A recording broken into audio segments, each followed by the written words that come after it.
Olá, tudo bem com vocês? Bom, hoje é dia de atualizarmos o desafio 1001 livros para ler antes de morrer. Se por acaso alguém ainda não conhece esse desafio, olha, saiba que ele é muito feito aqui no YouTube e na internet de forma geral. Ele consiste em simplesmente dar um ok nas leituras que foram feitas num determinado período do ano que constam aqui nessa lista. Predominantemente esse livro é formado por clássicos, o que fica muito mais fácil, né, atingir esse objetivo quando nós temos a tendência a esse estilo de leitura, que é o que se encaixa 100% aqui na minha realidade.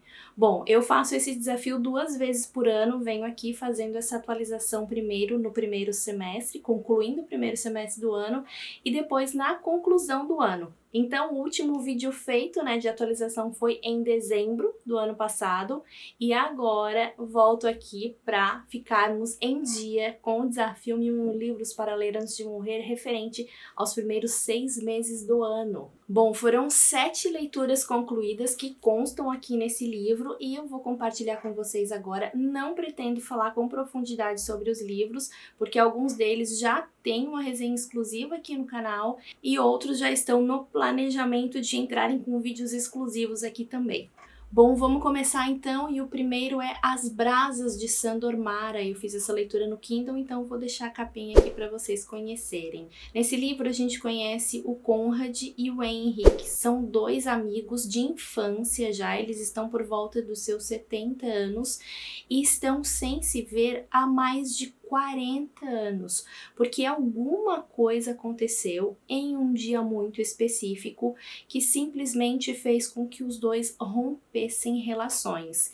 E 40 anos depois chegou o momento de eles se encontrarem e colocar as contas em dia. Mas será que esse é o objetivo desse encontro mesmo? É uma história que vai nos ensinar que nem tudo acaba num acerto de contas, né? Que os conflitos entre as relações podem ser resolvidos de outra forma. É um dos livros que faz parte da minha incursão pela literatura húngara e eu falei sobre isso também no vídeo exclusivo que tem sobre esse livro. Vou deixar linkado aqui também, caso ainda não tenham visto.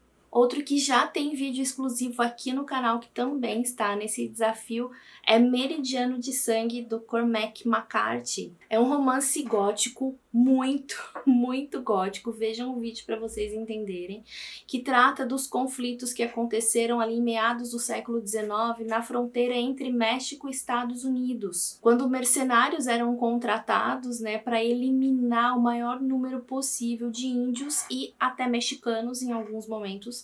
E para comprovar essas mortes, essas eliminações, né, como é que eles comprovavam isso? Retirando os escalpos das suas vítimas. Então a gente vai acompanhar o bando do Glenton, que é um bando inspirado em um grupo que realmente existiu, que exercia esse tipo de tarefa e que reúne aí um grupo muito eclético de homens. E alguns deles se destacam muito, como, por exemplo, o juiz Holden, que é uma figura muito sinistra, mas ao mesmo tempo um dos melhores personagens que eu já conheci. Falo sobre isso no vídeo exclusivo sobre esse livro, como eu disse, e também no vídeo que eu fiz fazendo um balanço das leituras do primeiro semestre, aí, né, que é a tag dos 50%. E eu acabei elegendo o juiz Holden aqui como um dos melhores personagens que eu conheci. Não só desse semestre, mas olha, posso dizer da minha vida de leitora. Outra leitura concluída que consta aí no desafio é Jane Eyre, da Charlotte Brontë. Essa história famosíssima, né? Muito conhecida, um outro romance que tem um toque gótico também, né? Aqui a gente vai conhecer a Jane Eyre, essa mocinha que é órfã, vive com a sua tia, com seus primos, uma tia muito rica, mas cuja fortuna não alcança a Jane Eyre, né? Na verdade, ela não é benquista naquela família, naquela casa. Muito novinha, ela acaba indo para um orfanato. Lá, tampouco a sua situação de vida vai melhorar, mas ela não é satisfeita, ela é muito inquieta com tudo que acontece com ela, e ela já demonstra esse caráter e essa personalidade muito forte desde muito novinha, e é uma menina que vai em busca dos seus sonhos, né, dos seus objetivos, da sua independência financeira também, e ela acaba, quando alcança uma determinada idade, né, ela acaba se candidatando a uma vaga de preceptora em uma mansão. Lá nessa mansão ela vai encontrar, além do seu grande amor, um grande mistério também. Tudo isso nesse processo de busca pelo seu espaço no mundo, né? E também uma busca, digamos, de autodescobrimento. Gente, é uma história muito intrigante, é aquele romance assim que a gente vira uma página atrás da outra que não quer parar, e eu fico, cada vez que eu leio alguma coisa das irmãs Brontë, eu fico ainda mais impressionada com a capacidade que essas meninas tinham de escrever com tão pouco conhecimento de mundo. Também consta nesse desafio O Poderoso Chefão de Mariposa, essa história, né, outra famosíssima, também muito conhecida, que deu origem também a grandes clássicos aí do cinema, né, que são O Poderoso Chefão 1, 2 e 3. E olha, curiosamente, eu achei que aquela trilogia toda estava contida aqui nessa história, mas tive uma surpresa, né, aqui nós vamos até a segunda geração apenas. Eu acredito, pelo que eu ouvi, existe uma continuação, né, desse livro aqui, continuações desse livro, é isso, me corrijam se eu estiver errada, né, que talvez não ficaram tão famosas, né, quanto esse primeiro aqui, e que tragam essa sequência de gerações na família. Mas enfim, aqui nós temos, né, o retrato da família Corleone, né, cujo chefe dessa família é o Vito Corleone, essa figura carismática, poderosíssima, muito importante, que conquista acima de tudo o respeito das pessoas. É outro romance do tipo que a gente não quer largar, que a gente se envolve, é muito intrigante a gente conhecer a saga dessa família, como eu disse, que começa, né, com Dom Vito Corleone muito jovenzinho, e a gente vai acompanhando, né, o seu crescimento, seu desenvolvimento, e até o momento em que ele se consolida mesmo como chefe dessa família, passa aí a enfrentar, né, as suas dificuldades, os seus desafios para manter os seus negócios, as intrigas, as traições, as tramóias, e essa passagem de geração para geração que é um elemento muito especial para se acompanhar aqui. Foi um livro que eu peguei e não consegui largar assim até o momento em que eu vi o fim. O desafio tem também Moby Dick, de Herman Melville, essa aventura fantástica, gente, que livro maravilhoso. Eu gostei muito, gostei demais da minha experiência de leitura de Moby Dick.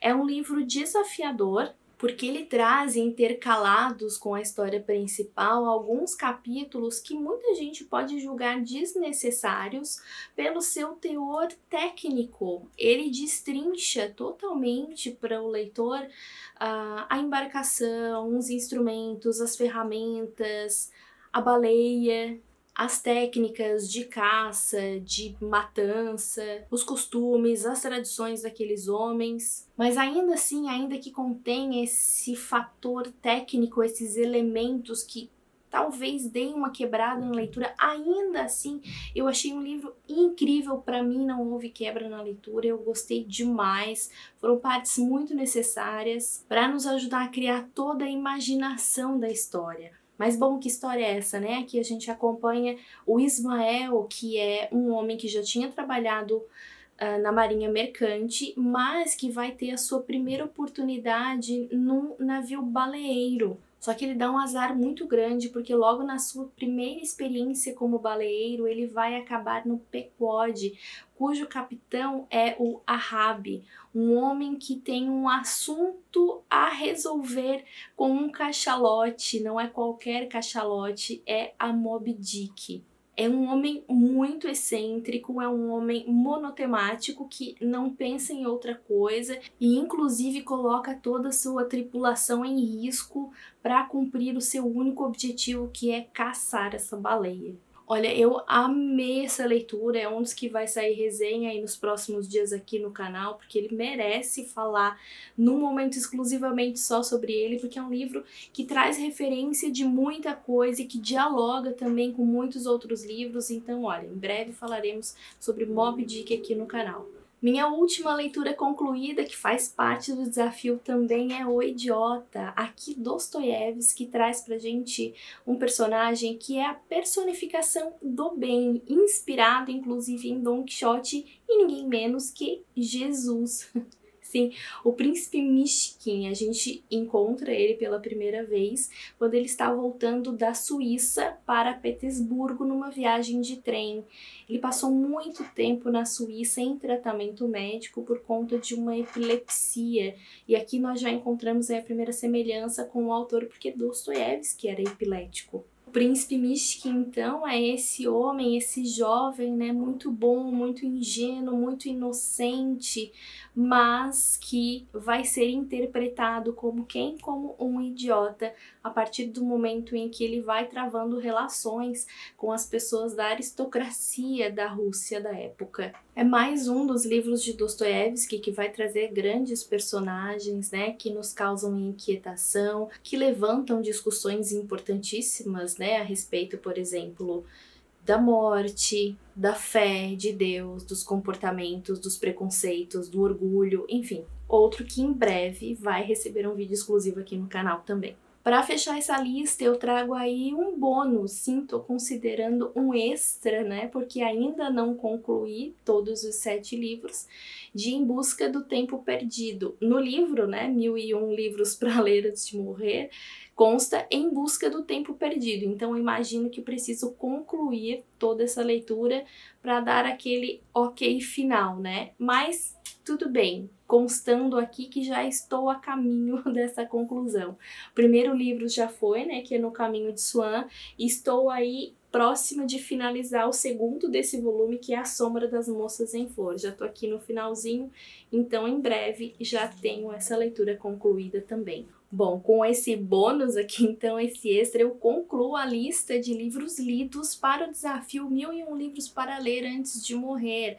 Volto então no finalzinho do ano para a gente fazer mais uma atualização e fechar o ano de 2021 do desafio. Eu vou deixar aqui embaixo no box de informações o link para onde vocês podem encontrar cada um desses livros na Amazon. E eu lembro mais uma vez que comprando qualquer item através desse link você me ajuda a manter o canal e não paga nadinha a mais por isso. Bom, fico por aqui, então a gente se vê nos próximos vídeos do canal. Até mais!